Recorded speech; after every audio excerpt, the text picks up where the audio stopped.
Assalamualaikum, nama saya Muhammad Daniel Syakil bin Zaharuddin, nombor matrik 08 di KM 19F204.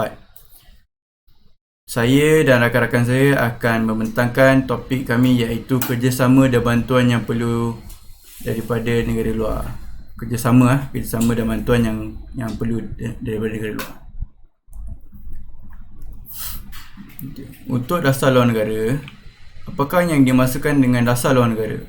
Dasar luar negara bermaksud dasar kerajaan terhadap negara-negara lain. Kita punya relationship lah, hubungan kita dengan negara lain macam mana. So negara juga boleh diibaratkan sebagai seorang manusia. Oleh itu, sesebuah negara perlulah menjaga keselamatannya. Kita semua ingin menjalankan tugas rutin harian tanpa diganggu atau diancam oleh pihak tertentu. So dekat sini anda semua perlu tahu sesebuah negara ni perlulah ada security, iaitu keselamatan untuk negara tersebut. So dengan negara-negara kecil ini terpaksa mencari perlindungan daripada kuasa-kuasa besar atau bekerjasama dengan negara lain untuk mempertahankan kepentingan bersama. So negara-negara kecil ini diutamakan untuk membuat hubungan yang baik terhadap negara-negara besar. Salah satunya untuk melindungi aset-aset mereka dan mempertahankan negara mereka. Untuk definisi dasar luar negara, dasar luar dapat didefinisikan sebagai matlamat, rancangan dan tindakan yang dijalankan oleh sesebuah negara dalam usaha untuk berhubung dengan sesebuah negara yang lain dalam pengertian yang terhad. Dasar luar negara hanya mementingkan aspek tindakan yang diambil oleh sesebuah negara bagi mempengaruhi keadaan-keadaan yang berada di luar bidang kuasanya. Bagi menjaga kepentingan, keamanan dan keselamatan sesebuah negara, hubungan di antara sebuah negara dengan sesebuah negara yang lain adalah perlu dan penting. Negara bergantung antara satu sama lain dalam pelbagai aspek seperti politik, ekonomi, teknologi dan keselamatan. So definisi dasar luar negara ini adalah amat penting untuk negara-negara yang baru untuk menceburi bidang teknologi, ekonomi dan sekian. So dekat sini mereka perlulah membuat hubungan diplomatik dengan negara-negara luar. So sekian, terima kasih. Selamat sejahtera, nama saya Logindran Alaki Mahendran, matrik nombor saya 08 DKM 19F 2027.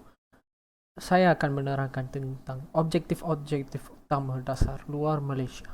Objektif atas dan utama dasar luar Malaysia adalah bertujuan untuk melindungi kepentingan nasional di arena antarabangsa sekaligus di pentas dunia. Menurut pernyataan mantan Menteri Luar Negeri Dato' Sri Syed Hamid Albar, antara objektif-objektif paling utama dasar luar negara Malaysia adalah menjaga, mempertahankan dan memajukan kepentingan-kepentingan Malaysia di peringkat global. Selain itu, dasar ini turut menjaga dan mempertahankan kemerdekaan, kedaulatan dan keselamatan Malaysia. Seterusnya, mempertahankan prinsip menghormati kemerdekaan dan kedaulatan sesebuah wilayah melalui dasar tidak campur tangan dalam hal ehwal dan masalah dalaman negara lain. Tambahan lagi, objektif seterusnya adalah untuk menangani perkembangan dan cabaran politik, ekonomi, keselamatan dan sosial di pentas dunia. Dasar ini juga dapat memupuk hubungan baik serta dapat mengeratkan kerjasama dengan negara-negara lain. Selain itu, pendirian serta kepentingan negara-negara membangunkan dapat mempertahankan di peringkat antarabangsa. Assalamualaikum, nama saya Muhammad Syukri bin Muhammad Opti, nombor matrik 08 DKM 19 2006. So saya akan sambung tentang dasar luar negara. So ini adalah prinsip dasar luar Malaysia. Salah satu prinsip Malaysia ialah menyelesaikan masalah melalui perundingan. Keduanya ialah Malaysia menggunakan prinsip pendekatan berbaik dengan negara-negara di samping bersedia menjalinkan hubungan diplomatik dengan mana-mana negara yang sudi bekerjasama dengan negara.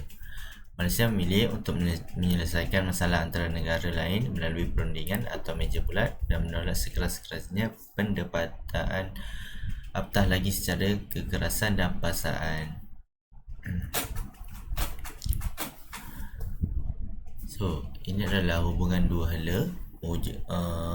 Motif hubungan dua hala ialah mewujudkan hubungan dua hala yang mesra dengan negara jiran terus menjadi keutamaan.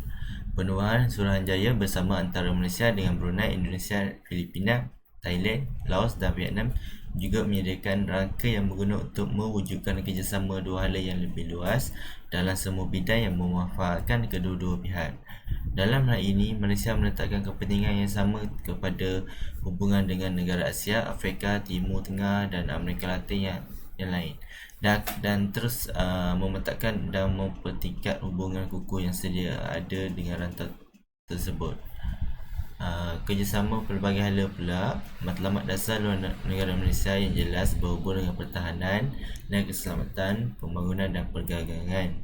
Kerjasama dan diplomasi antarabangsa menentukan corak hubungan kita dengan negara jiran serta negara lain dalam rangka kerja ASEAN, ARF, APEC, ASEM, Kerjasama Selatan-Selatan, OIC, Commonwealth, NAM, PBB dan pertubuhan serantau dan antarabangsa yang lain. Pertubuhan inilah yang mencuba melindungi kepentingan negara membangun. Diakui bahawa kejayaan terbaik mereka dihasilkan secara gabungan. Assalamualaikum, nama saya Muhammad Aziz bin Keri, nombor matrik 08 DKM19F 2025 dan ini saya akan membentangkan tentang kerjasama daripada luar negara. Yang pertama, kita ada dapat menaikkan ekonomi Malaysia. Yang kedua, matlamat rancangan boleh dijalankan. Yang ketiga, bantuan dari segi perubatan. Yang keempat, hubungan antara negara semakin membaik. Nombor 5, bantuan dari segi pendidikan. Perdana Menteri Datuk Seri Najib Tun Razak pernah berkata, Malaysia perlu memanfaatkan hubungan baik dengan negara luar dan tidak menjadi katak di bawah tempurung serta enggan bekerjasama dengan negara lain. Sekian daripada saya. Terima kasih.